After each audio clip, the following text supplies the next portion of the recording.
Boa noite, sejam muito bem-vindos. Hoje nós vamos conversar aqui no Diálogo Brasil sobre obras de saneamento ambiental, tratamento de água e esgoto, enfim, são temas que interessam a todo o planeta. Eu faço menção a este assunto porque agora em março o Brasil vai sediar o Fórum Mundial da Água e o Fórum Alternativo também da Água, na capital federal, entre os próximos dias 18 e 23. Para nos ajudar a entender os grandes desafios que temos pela frente, nós recebemos hoje o Gilmar Dominici, secretário executivo da Associação Brasileira de Municípios, a quem eu agradeço a presença, seja muito bem-vindo. E também, da mesma forma, agradeço a presença do Marcos Montenegro, ele é diretor da Associação Brasileira de Engenharia Sanitária e Ambiental aqui do Distrito Federal. Marcos, muito bem-vindo, obrigado pela participação. Antes da gente começar esse bate-papo, nós temos informações importantes da Graciele Bittencourt. Vamos acompanhar? Olha, Estevão, a gente sabe que saneamento é uma necessidade básica, mas no Brasil, infelizmente, não está disponível para todo mundo. Mais de 30 milhões de brasileiros não têm água tratada em casa. E quando o assunto é esgoto, aí a situação fica pior ainda. Quase metade da população não tem coleta de esgoto em casa.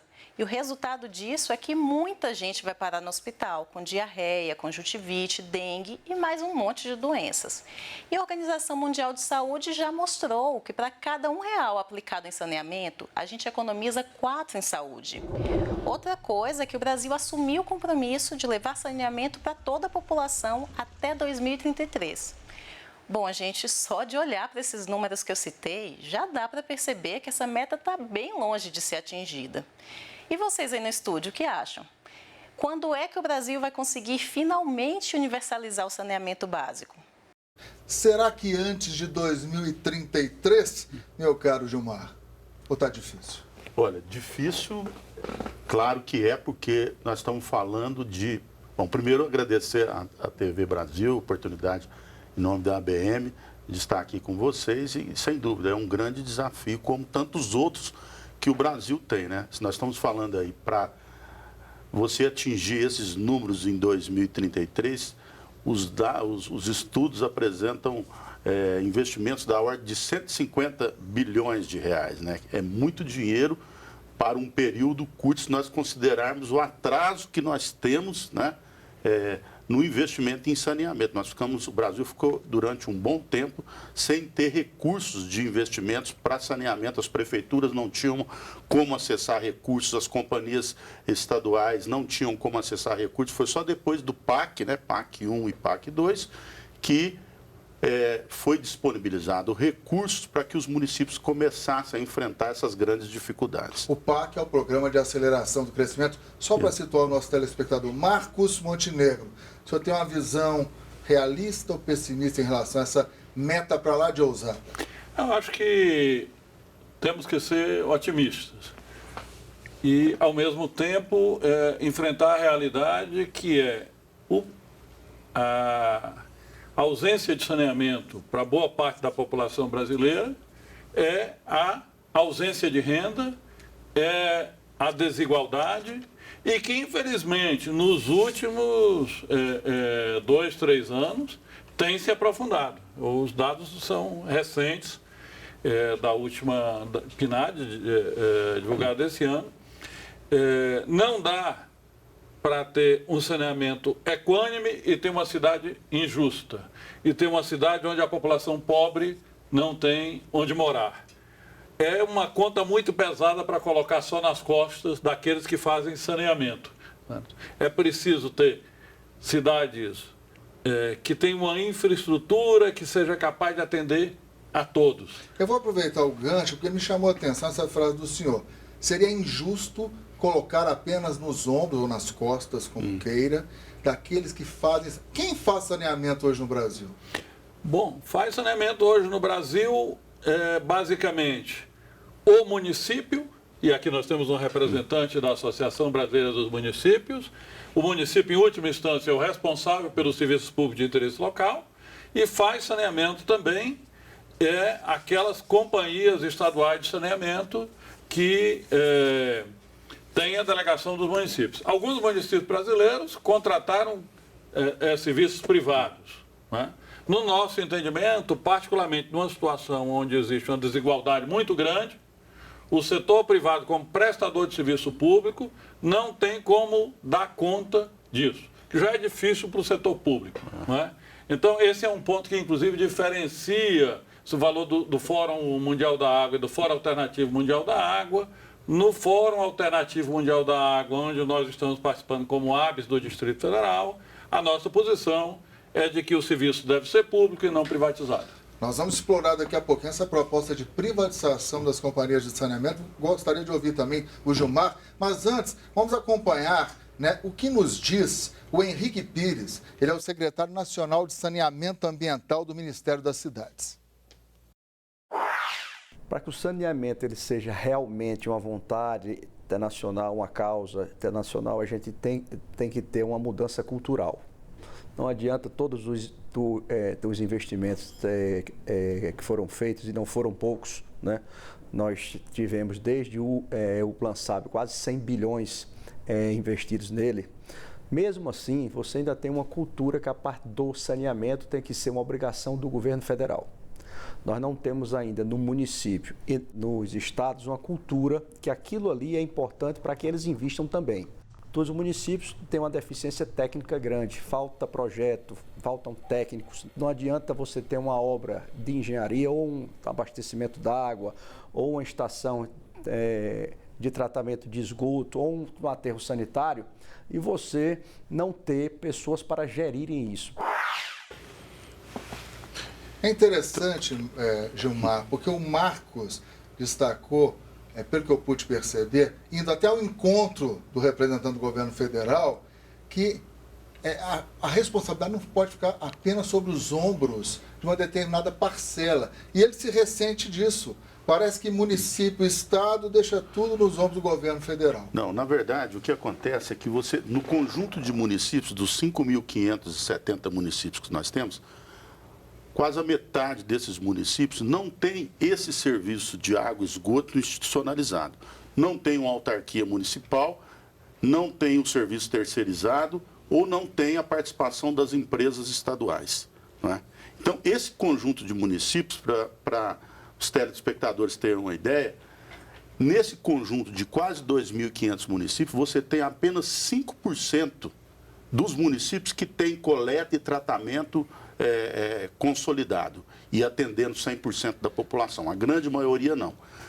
Na outra parte, que são os municípios que têm companhias estaduais, na sua grande maioria, ou serviços autônomos de água, autarquias municipais, aí você tem a metade dos municípios. Então, veja, um dos grandes problemas que nós temos, e aí isso acontece principalmente nos municípios pequenos, das regiões norte e nordeste, você não tem nada praticamente no município, não tem um serviço municipal de água, não tem uma autarquia municipal, não tem uma estrutura mínima para poder fazer o acompanhamento, a execução da obra e depois, não é, a própria execução do serviço. Então, essa é uma dificuldade que nós temos. Então, muitas vezes, você tem o recurso disponibilizado, mas você não tem condição disso se tornar realidade no município. Por quê? Porque ele não está, ele não tem uma gestão capaz de... Não tem um pessoal capacitado até para executar. Capacitado, ele não tem nem do ponto de vista legal, porque ele não tem, né,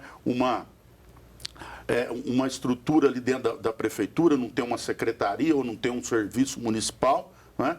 Então ele tem muita dificuldade de responder, né?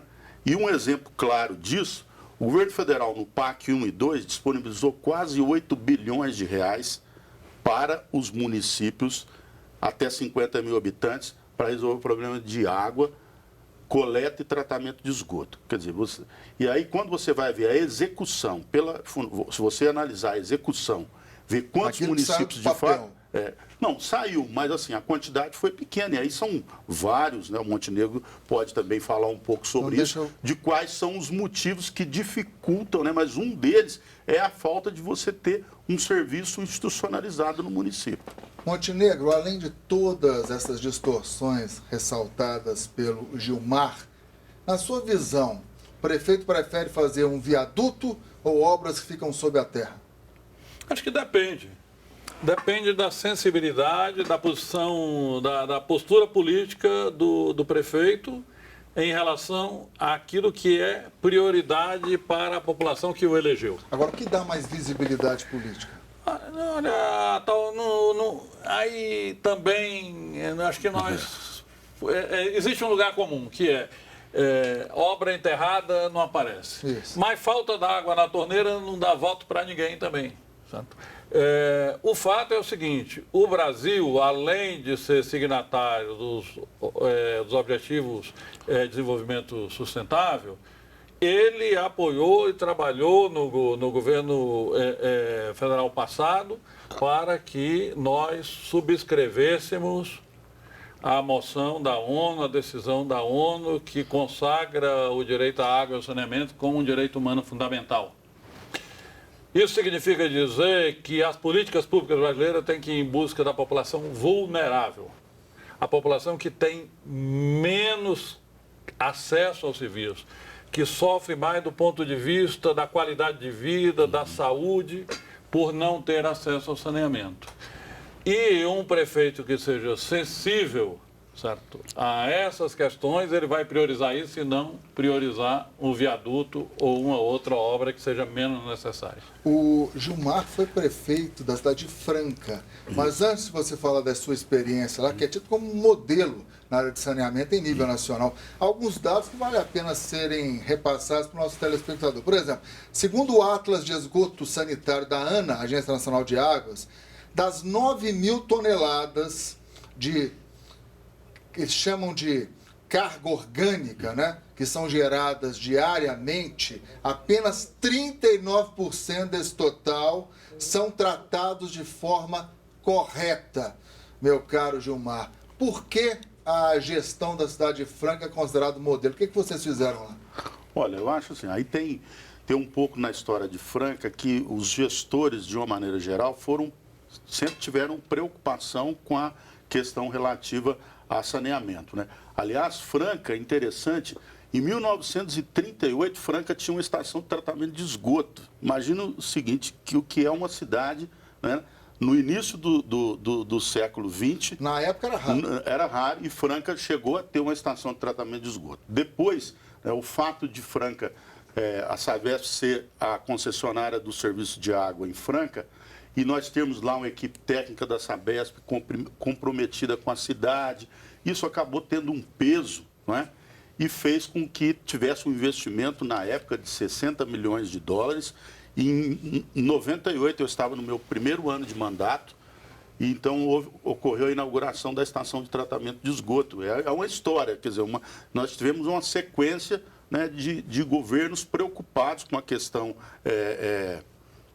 de saneamento, né? A cidade tinha o seu plano diretor e, apesar de problemas que nós tínhamos lá na condução política, mas houve, não é, por parte dos gestores ao longo da história da cidade, né, um comprometimento com essa questão ambiental. Qual o percentual consumido do orçamento, geralmente, na gestão do senhor, quando o senhor foi prefeito de Franca? Olha, então, no caso de Franca, o serviço de água e esgoto, nós concedemos para a Sabesp. Então, toda a arrecadação é feita pela Sabesp. A prefeitura ela não coloca recursos do orçamento municipal em água e esgoto, porque ela transferiu o serviço para a Sabesp.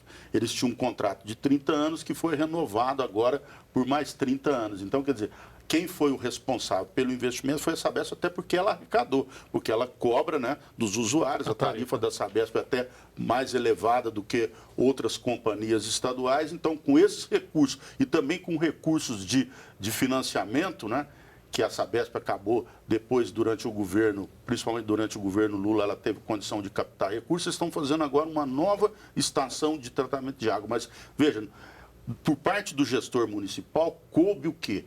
Como o serviço era concedido, era fiscalizar e cobrar para que houvesse, por parte do poder da empresa concessionária, né, que esse serviço fosse realizado. Vou interromper o senhor, Sim. porque esse é um bom gancho para o segundo bloco do programa. Nós vamos sair para um rápido intervalo, daqui a pouco a gente volta com estas e outras informações.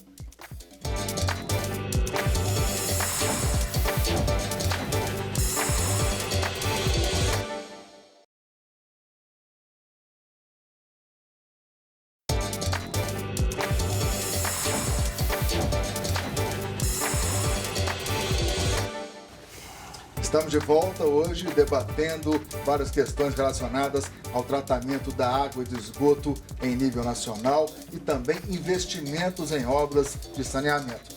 Conosco aqui no estúdio, o Gilmar Dominici, secretário executivo da Associação Brasileira de Municípios, e o Marcos Montenegro, diretor da Associação Brasileira de Engenharia Sanitária e Ambiental.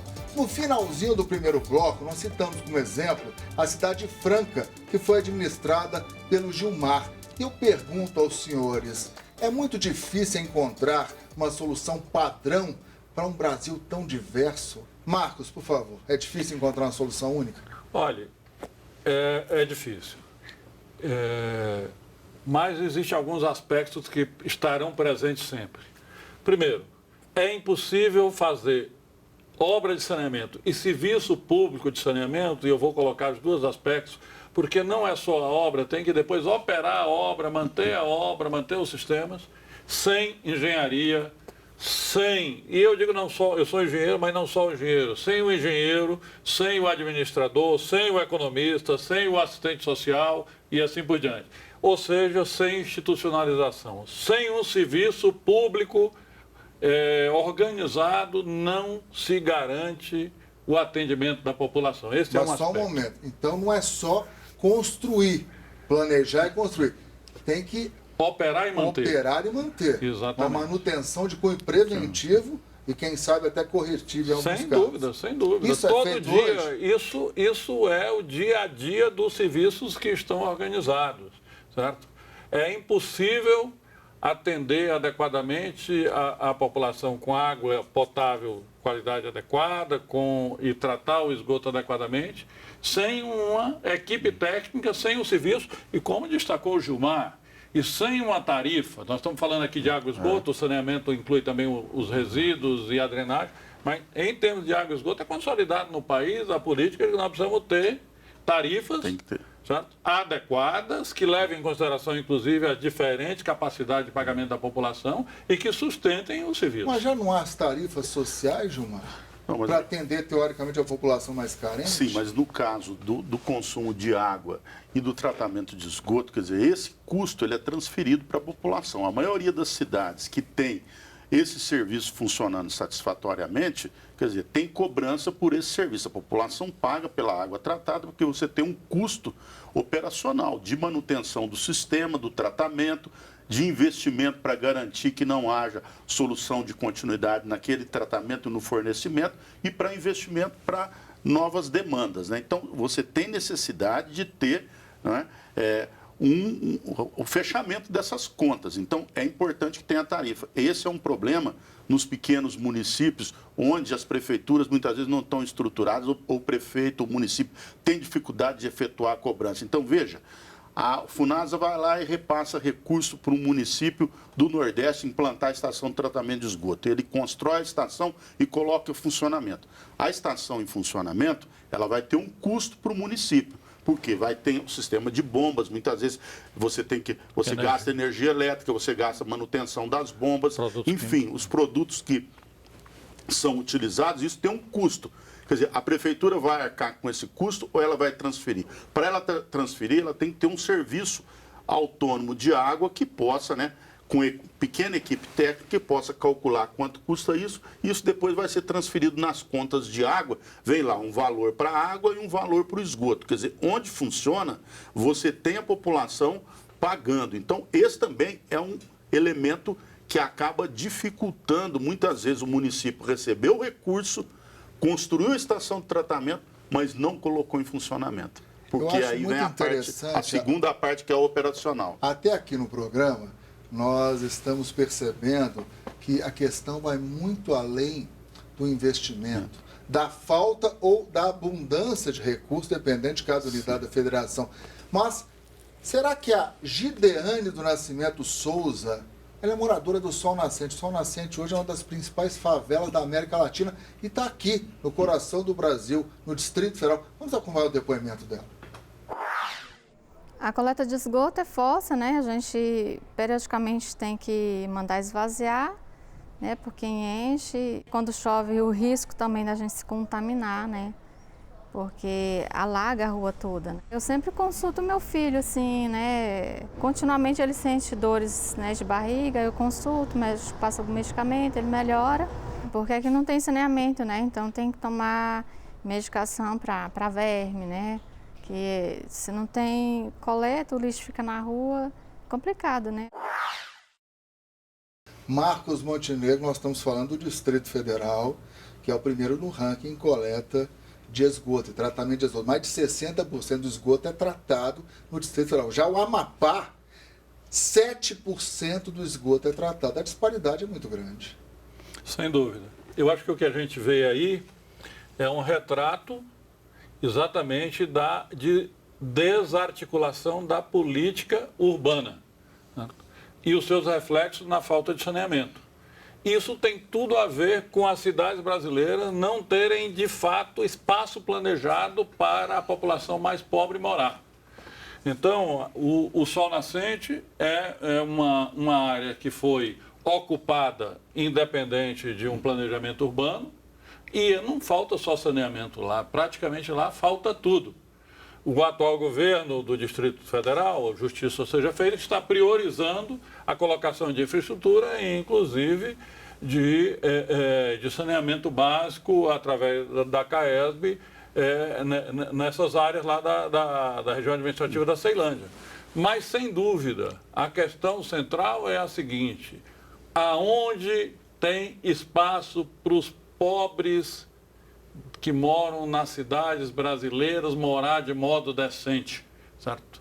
Isso tem a ver com uma questão, em última instância, de renda, de justiça social. Enquanto nós tivermos um modelo que está cada vez mais concentrando renda e deixando mais gente, certo, desempregada ou vivendo de subemprego, mais gente vai ter falta de saneamento. Gilvan, por favor. Não, eu acho assim, tudo isso é importante e recursos também é muito importante, porque se você pegar o volume de recursos que foram destinados para o saneamento nos últimos 20 anos, você vai ver que, embora nos últimos 10 anos nós tivemos, principalmente o Compac 1 e 2, um volume bem maior de recursos para investimento, mas ele ainda é insuficiente diante do tamanho do problema. E uma preocupação que nós da BM temos é que, por exemplo, a emenda constitucional 95, que fez contingenciamento de recursos do orçamento, ela não apresenta a médio prazo